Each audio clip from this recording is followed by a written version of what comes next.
Type 2 diabetes, also known as adult onset diabetes, is a metabolic disorder characterised by high blood glucose. Obesity is thought to be the primary cause of type 2 diabetes in people who are genetically predisposed. Thus, overweight people have increased levels of glucose circulating in their blood. The pancreas is an organ which produces hormones that control blood glucose levels. The hormones that control blood glucose are produced by clusters of cells in the pancreas called islets. Here glucose is shown arriving at the islets via the bloodstream. The glucose is taken up by cells in the islet called beta cells. The beta cells respond by producing the hormone insulin, which lowers blood glucose.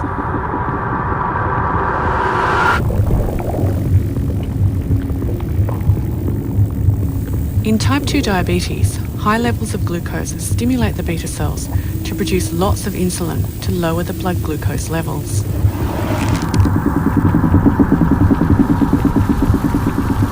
The insulin is taken up by the blood vessels for transport to muscle, liver, and fat, where it allows those tissues to absorb glucose. Unfortunately, sustained production of insulin also leads to secretion of large amounts of another hormone-like substance by the beta cells. White blood cells, which live in the islet, respond to this hormone and consume it. We are now inside an islet white blood cell at a magnification of 250,000 times. The hormone, in combination with high glucose, causes production of free radicals inside the white cell.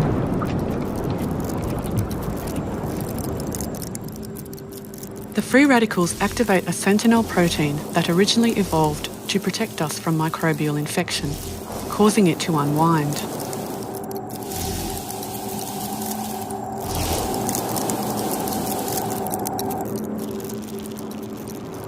The newly active sentinel proteins then aggregate with 6 other proteins to form a ring.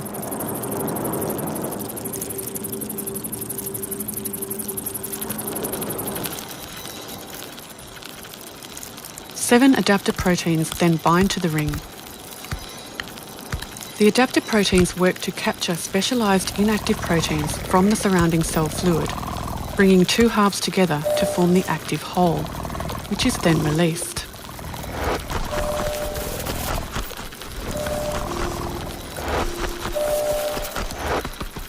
This entire structure is called the inflammasome, and its sole purpose is to act as a platform for combining and activating these proteins.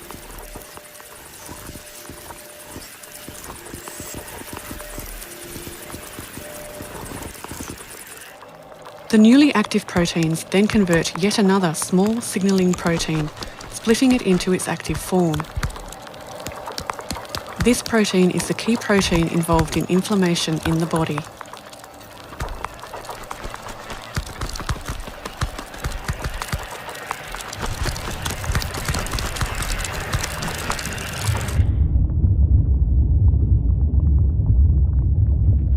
The inflammatory protein is then secreted from the white blood cells into the islet. Unfortunately, this inflammatory protein causes death of the beta cells.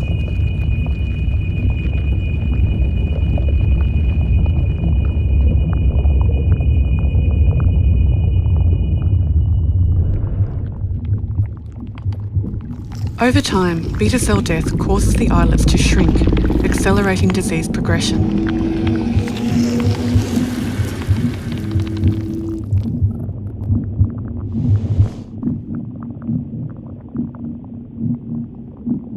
As the islets are now greatly reduced in size, they cannot produce enough insulin to control blood glucose levels.